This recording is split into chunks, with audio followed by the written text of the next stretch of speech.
हाँ तो मेरे शेर और शेरनियों कैसे हैं आप सभी लोग। आइए एक बार फिर से आप सभी का बहुत बहुत स्वागत करता हूं आप ही के अपने YouTube channel Abhijeet online classes पर। ठीक है ना।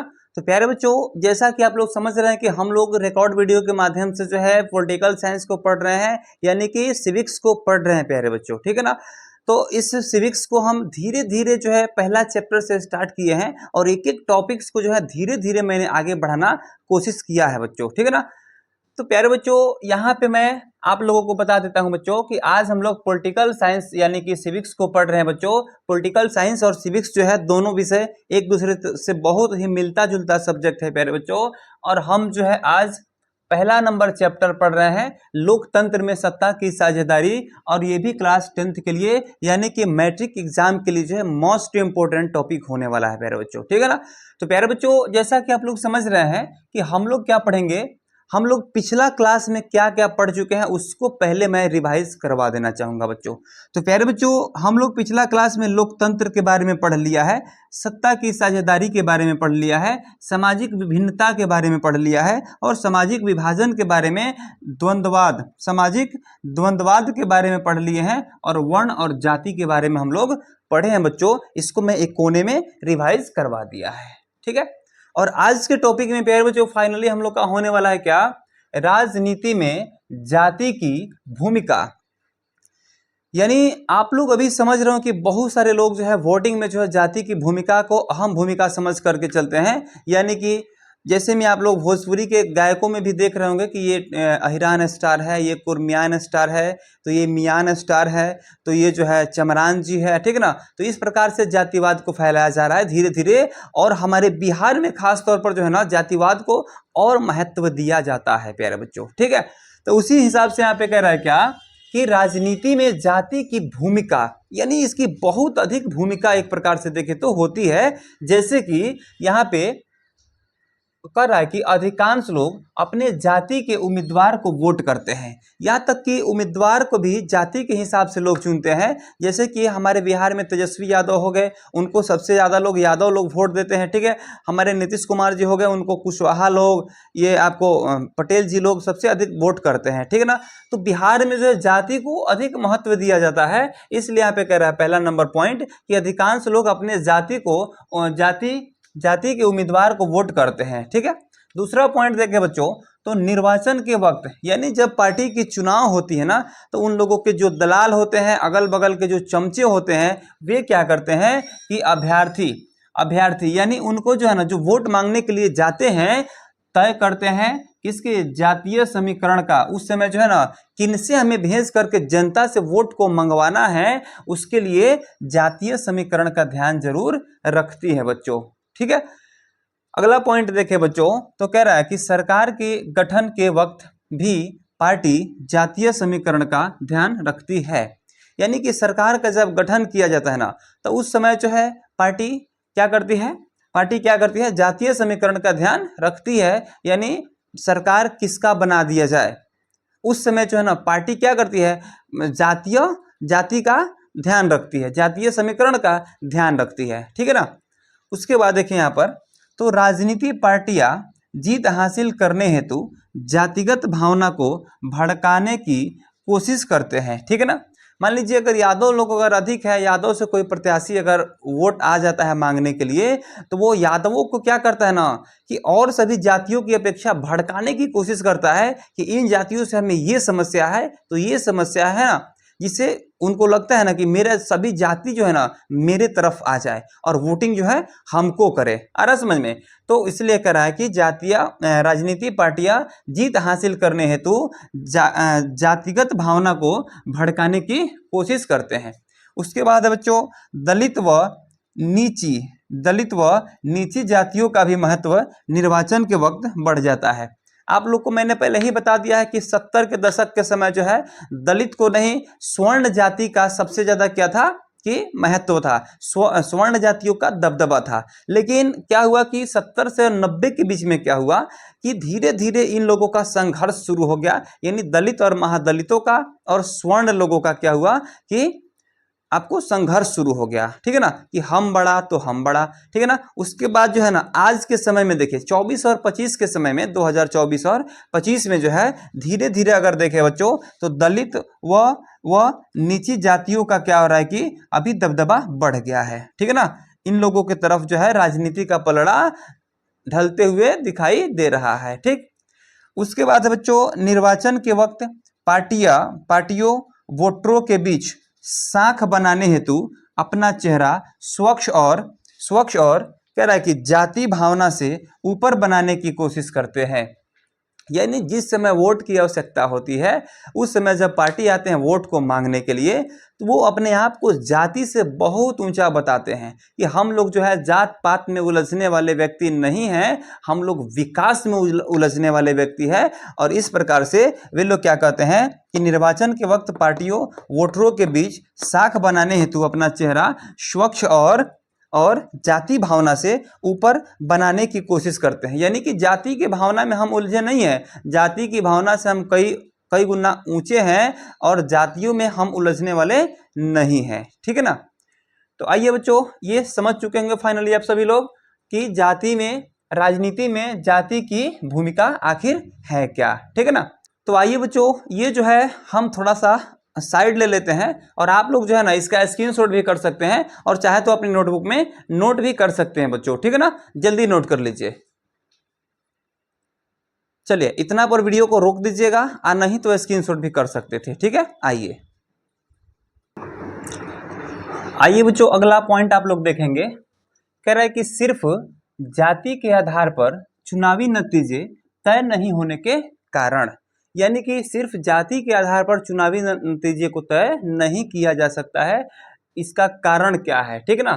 कह रहा है कि सिर्फ जाति के आधार पर चुनावी नतीजे तय नहीं होने के कारण, यानी कि कह रहा है कि चुनावी नतीजे तय नहीं हो सकता है किस पे, सिर्फ जाति के आधार पर। किसके आधार पर जी, जाति के आधार पर। इसका कारण क्या है मेरे बच्चों, ठीक ना। तो इसका कारण सबसे पहले देखेंगे कि किसी भी निर्वाचन क्षेत्र का गठन इस प्रकार नहीं किया गया है कि उसमें मात्र एक ही जाति के मतदाता रहे।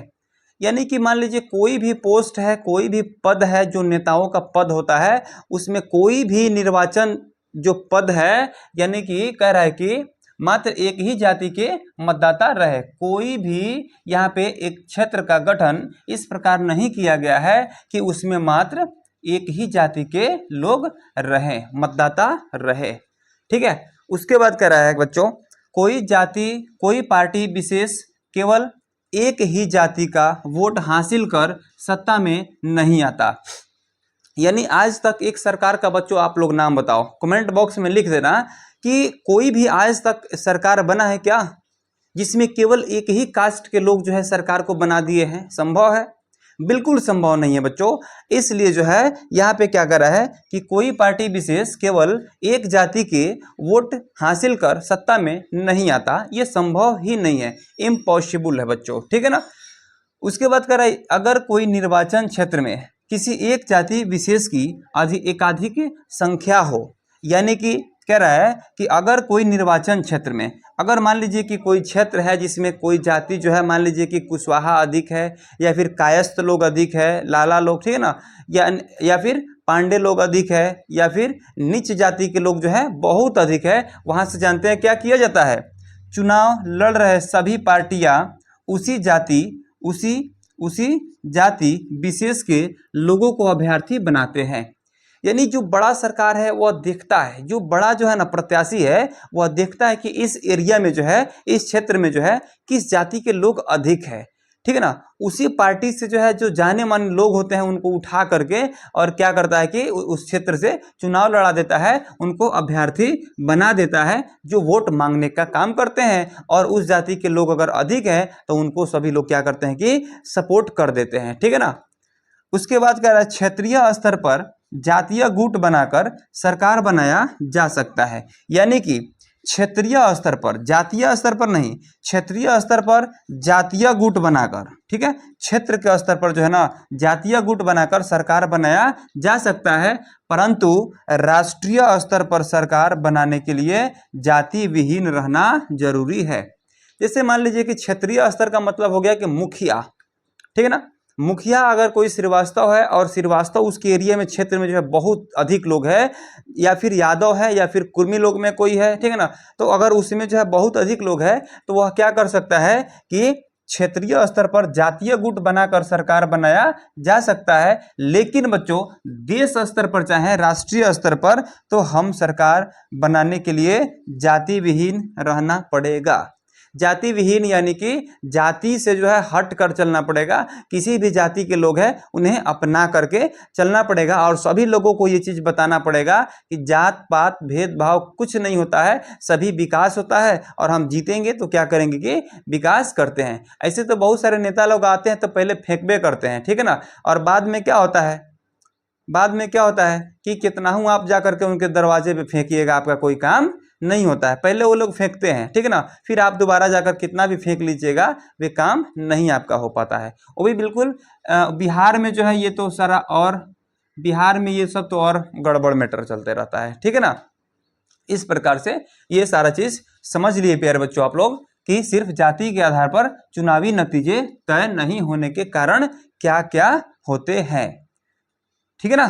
चलिए सभी बच्चे जो है इसका स्क्रीनशॉट ले लेंगे और चलिए प्यारे बच्चों आगे बढ़ते हैं फटाफट। आइए आइए बच्चों, यहाँ पे अगला कह रहा है क्या कि जाति की राजनीति के सकारात्मक पहलू, ठीक है ना, यानी कि जाति जो है राजनीति क्या क्या करता है और सकारात्मक पहलू जो है उसका क्या क्या है, इसको हम लोग समझेंगे, ठीक है ना। तो यहाँ पे कह रहा है कि दलितों और अन्य पिछड़े वर्गों की जातियों को निर्णय लेने के लिए बेहतर पहुंच प्राप्त करने के लिए, यानी कि कह रहा है दलितों और अन्य पिछड़े यानी जितने भी नीची कास्ट के लोग हैं उन लोगों के लिए कह रहा है इन वर्गों की जातियों को निर्णय लेने के लिए बेहतर पहुंच प्राप्त करने के लिए। सबसे पहला आप लोग का सकारात्मक पहलू ये हो गया, ठीक है।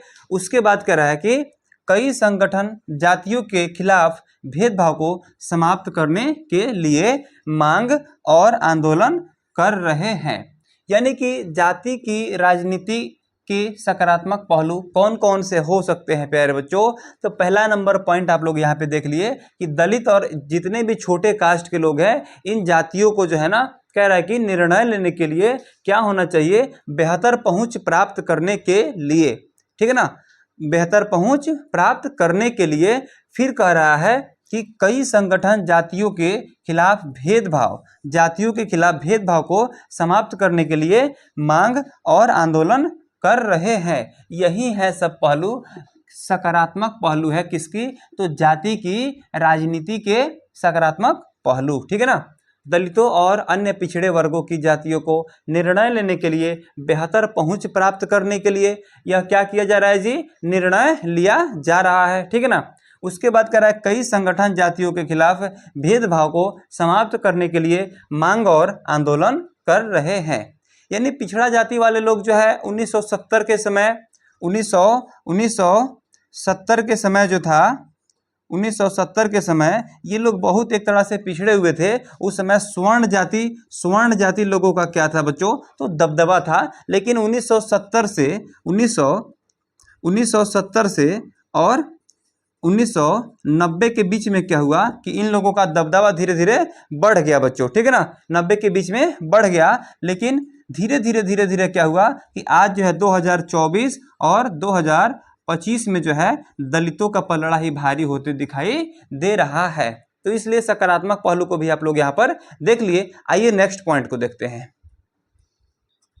चलिए बच्चों नेक्स्ट यहाँ पे कह रहा है क्या कि जाति की राजनीति के नकारात्मक पहलू, ठीक है ना। इससे पहले आप लोग सकारात्मक पहलू देखे हैं जिससे अच्छा काम हो सकता है। छोटे लोगों को जो है बड़े काम करने के लिए अधिकार दे दिया जाए, उन लोगों को जो है ना सरकार चुनने का अधिकार दे दिया जाए, बस ये सब चीज़ हम लोग सकारात्मक में पढ़ें, ठीक है। लेकिन इसका जाति की राजनीति के नकारात्मक पहलू भी कुछ है। जैसे जातिगत पहचान पर आधारित राजनीति लोकतंत्र में स्वस्थ नहीं है, यानी कि जो लोग जाति पर अपना क्या करते हैं कि पक्षपात करते हैं वे जो है ना लोकतंत्र में क्या है बच्चों, स्वस्थ नहीं है, यानी कि अस्वस्थ है, ज्यादा दिन तक टिकने वाली नहीं है बच्चों। आ रहा समझ में। ध्यान से समझेंगे। कह रहा है कि जातिगत पहचान पर आधारित राजनीति जो है लोकतंत्र में स्वस्थ नहीं है, ज्यादा दिन तक टिकने वाली नहीं है। ठीक है, जैसे मान लीजिए कि जाति के आधार पर जो है आप किसी को सरकार बना दिए, तो अपना जाति जो है दे करके सरकार तो बना दिए, लेकिन उसके बाद होता है क्या बच्चों कि बाद में जब आपकी ही जाति आपसे अगर भड़क गई किसी काम पर, तो क्या होगा कि आप जो है विकास नहीं करते हैं, केवल जाति के आधार पर सरकार बना लिए हैं। लेकिन जिस दिन आपकी जाति भड़क जाएगी आपसे, क्या होगा कि क्षण भी नहीं लगेगा, आपका क्या होगा, सरकार गिर जाएगा। ठीक है, तो यहाँ पे कह रहा है कि फिर इससे सामाजिक व्यवस्था बिगड़ सकता है, और इससे जो है क्या क्या होगा जी, सामाजिक व्यवस्था बिगड़ सकता है। ऐसे ही देखिए हिंदू मुस्लिम राइड हमेशा होते रहता है। ठीक है ना, ये जाति का ही प्रभाव है कि हिंदू मुस्लिम राइड हमेशा होते रहता है। फिर यहाँ पे कह रहा है कि यह गरीबी, बेरोजगारी, महंगाई, विकास और भ्रष्टाचार जैसे अन्य अन्य गंभीर मुद्दों से ध्यान हटा सकता है। यानी कि अगर जाति के हिसाब से अगर कोई काम करना शुरू कर देता है, तो मान लीजिए कि सभी जाति में जो है गरीब अमीर दोनों है। ठीक है ना, तो अगर यादव जाति के कोई लोग हैं जो अमीर भी है, उसको सरकार जो है लाभ देते चल जाएगी। ठीक है, और जो गरीब है बड़े भले ही बड़े दूसरे कास्ट का है लेकिन गरीब है, उसको सरकार अगर लाभ नहीं देती है, तो क्या होगा कि अमीर ही और अमीर हो जाएंगे और गरीबी में ही ढलती चली जाएगी। ठीक है ना, तो इस प्रकार से जो है यह गरीबी, बेरोजगारी, महंगाई, विकास और भ्रष्टाचार जैसे गंभीर समस्या को जन्म दे देगी। ठीक है ना, और उससे क्या होगा कि सभी का ध्यान हट सकता है। ठीक, उसके बाद करें कुछ मामलों में जाति विभाजन तनाव, संघर्ष और हिंसा तनाव, संघर्ष और हिंसा की ओर जाता है। ठीक है ना, यानी कि कुछ मामलों में अगर जाति विभाजन अगर कर दिया जाए कि जाति जो है अगर यादव लोग यहाँ पे हो गए, यहाँ पे कुर्मी लोग हैं, यहाँ पे जो है कुर्मी लोग जो है इस कल पे पानी नहीं भर सकते हैं। ठीक है, ये यादव लोग जो है इस कुआं में पानी नहीं भर सकते हैं। यहाँ जो सार्वजनिक मैदान है वहाँ पे मान लीजिए कि कोई जैसे कि भूमिहार लोग को कह दिया जाए कि वे लोग वहाँ पे जाके खेल नहीं सकते हैं। ठीक है ना, तो ऐसे ऐसे जब स्थिति होगा ना, तो क्या होगा कि कुछ ऐसे मामलों में क्या होगा, अगर विभाजन कर दिया जाता है तो तनाव तो बढ़वे करेगा, टेंशन तो बढ़वे करेगा जाति के बीच में। ठीक है, और संघर्ष भी बढ़ेगा। संघर्ष का मतलब हुआ कि वे चाहेंगे कि हम ही खेलेंगे, उनको वहां से निष्कासित कर दिया जाए, और ये कुछ जाति के लोग हैं कि वे चाहेंगे कि हम वहां पे फुटबॉल को खेलेंगे और सभी लोगों को वहां से वंचित कर दिया जाए, और क्या होगा, और वहां पे हिंसा होगा। हिंसा का मतलब होता है कि मारा धाड़ी, लाठा पीटी सब हो जाएगा, और उसके बाद में क्या होगा कि इसी की ओर समाज बढ़ना शुरू हो जाता है। ठीक है ना, इसलिए कह रहा है कि कुछ मामले में जाति विभाजन तनाव, संघर्ष और हिंसा की ओर जाता है। ठीक है ना, तो आइए प्यारे बच्चों आगे बढ़ते हैं। यहां तक सभी बच्चे समझ लिए ना? बोलिए जल्दी से, समझ लिए ना? अरे आइए प्यारे बच्चों, यहाँ पे आप लोग देखेंगे इसके बाद वाला टॉपिक क्या है, सांप्रदायिक, जो कि बहुत ही छोटा छोटा टॉपिक कुछ लेकर के आए हैं बच्चों, जो आपके एग्जाम में जो है बोला जाता है कि इसको परिभाषित कीजिए या फिर इससे आप क्या समझते हैं। ठीक है, तो यहाँ पे कह रहा है सांप्रदायिकता, यानी सांप्रदायिकता, संप्रदाय का अर्थ प्यारे बच्चों जाति होता है, धर्म होता है। ठीक है, जाति या फिर धर्म होता है, यानी कि संप्रदाय, किस संप्रदाय के लोग हैं आप मान लीजिए मुस्लिम संप्रदाय के हैं, हिंदू संप्रदाय के हैं, सिख संप्रदाय के हैं, ईसाई संप्रदाय के हैं। ठीक है ना, यानी कि एक तरह से देखा जाए प्यारे बच्चों तो सांप्रदायिकता का मतलब होता है जातिवाद। संप्रदाय का अर्थ धर्म होता है और सांप्रदायिकता का मतलब होता है जातिवाद, यानी एक धर्म को दूसरे धर्म से श्रेष्ठ मानना। क्या कहलाता है जी?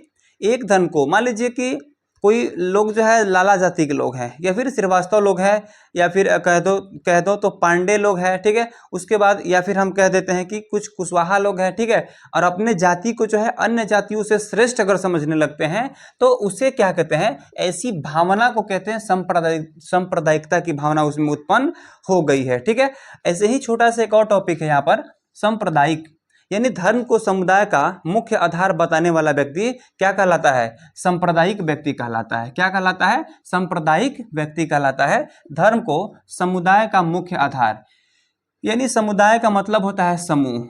ठीक है, कोई व्यक्ति जो है, कोई बहुत सारे लोग जो है एक समूह में अगर इकट्ठा होते हैं किसी काम को करने के लिए, किसी विकास को करने के लिए या फिर सार्वजनिक कोई काम करने के लिए, तो कोई लोग जो है ना कि धर्म के आधार पर उस ग्रुप को बटोर रहा है, उस समूह को बटोर रहा है, तो इसी को धर्म को क्या बना रहा है? मुख्य आधार बना रहा है। वह विकास करने के लिए, ठीक है, वह समुदाय बनाने के लिए। तो यहाँ पर ऐसे व्यक्ति को कहेंगे कि वह व्यक्ति क्या है बच्चों, तो यह व्यक्ति जो है सांप्रदायिक व्यक्ति है, ठीक है ना, ये बहुत अधिक सांप्रदायिक है, तुम भागो यहाँ से। लोग बोलते हैं कि तुम जो है यहाँ पे जातिवाद करने आ गया, कहाँ से, सांप्रदायिक व्यक्ति कहीं का, तुम भागो यहाँ से, है ना। तो ऐसे व्यक्ति को हम कहते हैं सांप्रदायिक, यानी यह जो है एक प्रकार का व्यक्ति हो सकता है। सांप्रदायिक क्या हो सकता है, व्यक्ति, और सांप्रदायिकता क्या है, एक प्रकार की भावना है प्यारे बच्चों, ठीक है ना। और यहाँ पर कह रहा है क्या अगला पॉइंट, कि सांप्रदायिक राजनीति, यानी सांप्रदायिक राजनीति, सांप्रदायिक का मतलब आप समझ लिए कि व्यक्ति, यानी ऐसा राजनीति जो सांप्रदायिक व्यक्ति मिल करके करते हैं, ठीक है ना। यानी कि प्यारे बच्चों धर्म के आधार पर राजनीति करना क्या कहलाता है, सांप्रदायिक राजनीति कहलाता है। धर्म के आधार पर अगर कोई राजनीति करता है कि हम मुस्लिम है, हम हिंदू है, हम सिख है, हम ईसाई है, हम पारसी है, ठीक है ना, तो ऐसे धर्म को प्यारे बच्चों हम कहते हैं, ऐसे धर्म को क्या कहते हैं हम लोग, सांप्रदायिक राजनीति कहते हैं। ऐसे राजनीति को सांप्रदायिक राजनीति कहते हैं, ठीक। नेक्स्ट पॉइंट है बच्चों, गांधी जी ने क्या कहा, क्या ही कह सकते हैं। महात्मा गांधी जी हमारे राष्ट्रपिता बोले थे कि धर्म को राजनीति से अलग नहीं किया जा सकता, यानी सच ही बोले थे कि धर्म को जो है राजनीति को कभी भी अलग नहीं किया जा सकता। हमारे बिहार में प्यारे बच्चों ये धर्म जो है राजनीति के हिसाब से देखें तो राजनीति से थोड़ा सा भी अलग नहीं किया जा सकता, लेकिन अदर स्टेट में भी प्यारे बच्चों अगर देखा जाए तो धर्म को जो है राजनीति से अलग कभी किया ही नहीं जा सकता है बच्चों, ठीक है ना। यानी कि धर्म जो है हमेशा राजनीति का जुड़वा भाई है प्यारे बच्चों, ठीक है ना। इन दोनों को जो है ना अलग करना इम्पॉसिबल है। कौन बोले थे बच्चों, बोलो बोलो बोलो, कमेंट में बोलना बच्चों। गांधी जी, और कुछ बोले थे क्या, और कुछ गांधी जी का अगर तथ्य होगा ना बच्चों तो आप लोग कमेंट बॉक्स में जरूर लिखना। गांधी जी का और भी कोई अगर राजनीतिक तथ्य होगा या फिर कोई सुविचार बोले होंगे तो महात्मा गांधी जी का सुविचार आप लोग कमेंट बॉक्स में जरूर लिखना। तब तक यहाँ तक देखेंगे कि धर्म को राजनीति से अलग नहीं किया जा सकता, ये गांधी जी ही बताए थे राजनीति के बारे में, ठीक है। अल्पसंख्यक किसे कहते हैं, तो जिस धर्म के लोगों की संख्या कम होती है। मान लीजिए किसी नगर में, किसी ग्राम में जो है किसी जाति के लोग का जो है ना संख्या कम है, किसी धर्म के लोगों की संख्या कम है, तो हम उन्हें क्या कहते हैं बच्चों, कि इस क्षेत्र में फलाना जो है ना जाति अल्पसंख्यक है। और वहीं अगर ज़्यादा होता है तो कहते हैं कि जिस धर्म के लोगों की संख्या अधिक है उसी क्षेत्र में जो है किसी जाति के लोगों की संख्या अधिक है प्यारे बच्चों, तो हम वहाँ पर कहेंगे कि ये सभी लोग क्या है मेरे बच्चे, मेरे लाल, तो ये है बहुसंख्यक, ठीक है ना। वे क्या कहलाएंगे जी, बहुसंख्यक कहलाएंगे, ठीक है ना। मजा आ रहा है बच्चों। एक बार दिल का इमोजी जो है सभी बच्चे दिल का इमोजी कमेंट बॉक्स में जरूर लगा देंगे कि हाँ सर आज का क्लास तो पूरा धुआं धुआं हो गया, शाम है धुआं धुआं, है ना। चलिए बच्चों, तो इस प्रकार से जो है दिल का इमोजी सभी बच्चे लगा करके भेज देंगे। और आप बच्चों अभी मेरे कमेंट बॉक्स में अभी अल्पसंख्यक के रूप में आप दिख रहे हैं, ठीक है ना। बहुसंख्यक बन जाइए और कमेंट बॉक्स में अपना अपना नाम लिख दीजिए, ठीक है। चलिए, जिससे हमें पता चलेगा ना कि कौन कौन से मेरे प्यारे बच्चे जो है मेरा इस वीडियो को देख चुके हैं, ठीक है ना। तो चलिए प्यारे बच्चों आगे बढ़ते हैं, आगे बढ़े बच्चों। चलिए अगला पॉइंट है प्यारे बच्चों, कह रहा है कि राजनीति में धर्म एक समस्या के रूप में तब खड़ी हो जाती है जब, यानी आप लोग अपने से खुद से पहले समझिए कि राजनीति जो है यहाँ पे कह रहा है धर्म एक, राजनीति में धर्म कब समस्या के रूप में खड़ी हो जाती है। राजनीति में जो है धर्म कब एक बहुत बड़ी समस्या के रूप में खड़ी हो जाती है प्यारे बच्चों। तो आप लोग यहाँ पे समझ रहे हैं कि धर्म को राष्ट्र का आधार मान लिया जाता है, ठीक है ना। अगर धर्म को जो है राष्ट्र का अगर आधार मान लिया जाए तो क्या होता है कि धर्म एक राजनीति में बहुत बड़ी समस्या लेकर के आ जाती है, ठीक है ना। उसके बाद प्यारे बच्चों कह रहा है कि राजनीति में धर्म के हिसाब से किसी व्यक्ति को प्राथमिकता अगर दी जाती है, ठीक है ना। जैसे मान लीजिए कि अगर आप जाते हैं और थाने पे जो है किसी पे केस करते हैं और वहाँ पे थानाध्यक्ष जो है आप ही के कास्ट का है और आप जा करके दूसरे किसी पुलिस प्रशासन से ये बातें बोलते हैं कि यहाँ के थानाध्यक्ष जो है मेरे ही कास्ट के हैं, मेरा काम पहले होना चाहिए, ठीक है ना। तो यही क्या होता है कि राजनीति में धर्म के हिसाब से किसी व्यक्ति को प्राथमिकता अगर दी जाती है ना तो उस समय भी धर्म एक बहुत बड़ी समस्या को लेकर के आ जाती है, जिससे क्या होगा कि आपके धर्म का जो थानाध्यक्ष होगा ना वह भी आपका काम करने से उस समय इनकार कर देता है, उसको उसको ये लग जाता है ना कि धर्म के हिसाब से ये व्यक्ति हमें फंसाने की कोशिश कर रहा है, ठीक है ना। और अगर ये पता अगर आगे चल जाता है कि वहाँ जो है ना धर्म के हिसाब को देख करके काम को किया गया है, तो आगे क्या हो सकता है कि थाना अध्यक्ष को वहाँ पे बहुत बड़ी दिक्कतें आ सकती है, ठीक है ना। इसलिए यहाँ पे कह रहा है कि राजनीति में धर्म के हिसाब से किसी व्यक्ति को प्राथमिकता जब दी जाती है तो वहाँ पे धर्म एक समस्या के रूप में खड़ी हो जाती है, ठीक है। उसके बाद कह रहा है राजनीति किसी धर्म विशेष के दावे का जब पक्ष पोषण करने लगती है, यानी राजनीति जो है किसी धर्म विशेष के व्यक्ति का पक्ष पोषण करने लगती है, यानी अपना पक्ष गाहने लगती है, तब क्या होता है कि उस समय भी धर्म एक बहुत बड़ी समस्या के रूप में उत्पन्न होता है, ठीक है ना। इसलिए राजनीति को धर्म से क्या होना चाहिए बच्चों, धर्म से क्या होना चाहिए, राजनीति को धर्म से क्या होना चाहिए, तो इसे हमेशा वंचित होना चाहिए। धर्म से हमेशा क्या होना चाहिए जी, वंचित होना चाहिए। राजनीति को धर्म से हमेशा हटकर रहना चाहिए, वहीं राजनीति क्या होता है कि मजबूत होता है। और जो राजनीति धर्म के हिसाब से चलने लगता है, जो धर्म से क्या होता है कि भाई भाई का नाता जोड़ लेता है, वह क्या होता है कि राजनीति बहुत ही जल्दी नष्ट हो जाता है, ठीक है ना। उसके बाद प्यारे बच्चों किसी धर्म विशेष के अनुयायी, यानी मान लीजिए कि यहाँ पे मुस्लिम धर्म के कुछ अनुयायी है, ठीक है, मुस्लिम कुछ धर्म के अनुयायी है, यानी कि इस धर्म को चाहने वाले को क्या कहते हैं, अनुयायी है। जो इसका पक्ष लेते हैं ना उसी को अनुयायी कहते हैं, ठीक है। और दूसरे धर्म वालों के खिलाफ मोर्चा खोलने लगता है, और ये मान लीजिए कि हिंदू धर्म वालों के खिलाफ जो है अगर मोर्चा खोल देता है ना ये मुस्लिम धर्म वाले लोग, तो उस समय क्या होगा, उस समय धर्म एक समस्या के रूप में उत्पन्न हो जाएंगी। और क्या करेंगे कि हिंदू भी जब पलटवार करेंगे ना तो इन लोगों का हालत फिर क्या होगा कि खराब हो जाएगा, ठीक है ना। उस समय भी धर्म क्या होगा कि एक समस्या के रूप को लेकर के खड़ी हो जाएगी बच्चे, है ना। तो क्लास समझ में आ रहा है बच्चे, तो फटाफट से लगाओ ना दिल का इमोजी, एक बार फिर से कमेंट बॉक्स में सभी बच्चे दिल का इमोजी लगा दे, ठीक है। आइए आगे बढ़े, क्या आइए बढ़ जाए, चलिए बच्चों आगे बढ़ते हैं, ठीक है। आइए बच्चों नेक्स्ट में क्या करा है कि राजनीति में सांप्रदायिकता के स्वरूप, है ना, यानी कि राजनीति में सांप्रदायिकता का स्वरूप क्या है, ठीक है ना। यानी कि राजनीति में जो है जातिवाद का रूप किस प्रकार से होता है, और लोग जो है जातिवाद को किस प्रकार से जोड़ करके रखते हैं, किसको, राजनीति के साथ जो है सांप्रदायिकता को लोग कैसे जोड़ करके रखते हैं, इसके स्वरूप के बारे में हम क्या करेंगे कि देखेंगे, ठीक है ना। तो यहाँ पे कह रहा है सांप्रदायिकता की सोच प्रायः अपने धार्मिक समुदाय का प्रमुख राजनीति में बरकरार रखना चाहता है। यानी सांप्रदायिकता की सोच, यानी जो लोग भी सांप्रदायिकता सोच रहे हैं कि जातिवाद सोच रहे हैं कि मेरे जाति का लोग जो है नेता बन गया है, उनसे जो है केवल हम ही को लाभ होना चाहिए, वह क्या करता है अपने धार्मिक समुदाय का प्रमुख राजनीति में बरकरार रखना चाहता है। लेकिन आप लोग बताओ बच्चों कि क्या यह बरकरार रह सकता है। जाति के हिसाब से जो समुदाय बनाया गया है, यह प्रमुख जो समुदाय को बना लिया जाता है, यह राजनीति में बरकरार जो लोग रखना चाहते हैं, क्या वह बरकरार रह सकता है बच्चों, तो बिल्कुल नहीं रह सकता है। उसके बाद क्या कह रहा है कि जो लोग बहुसंख्यक समुदाय के होते हैं, फिर भी मान लीजिए कोई लोग जो है बहुसंख्यक समुदाय के लोग हैं, जैसे मान लीजिए बिहार में जो है सबसे अधिक यानी कि 18% से प्लस जो है 18% प्लस यादवों की संख्या है, ठीक है ना।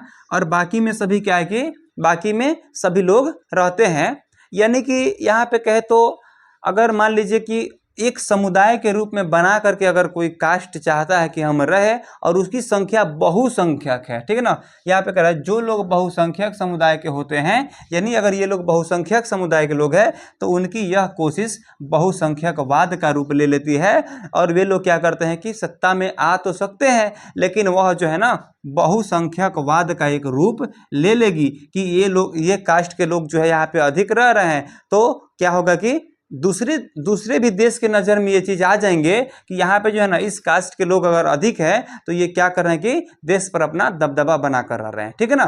तो इसे कहते हैं क्या, बहुसंख्यकवाद। तो इसका अगर उदाहरण अगर बच्चों हम लोग लेना चाहें तो बात करते हैं श्रीलंका की, ठीक है। यानी कि श्रीलंका में सिंहलियों का, यानी वहाँ पे एगो सिंहली जो है ना, सिंहली, वहाँ पे जो है ना एगो सिंहली कास्ट के लोग रहते हैं, ठीक है। और सिंहली कास्ट के लोग इतना ना वहाँ पे अधिक है श्रीलंका में कि वे क्या किए हैं कि अपना एक बहुसंख्यकवाद बना लिए हैं, यानी अपना सरकार अपने कास्ट के हिसाब से वे लोग बना लेते हैं, ठीक है ना।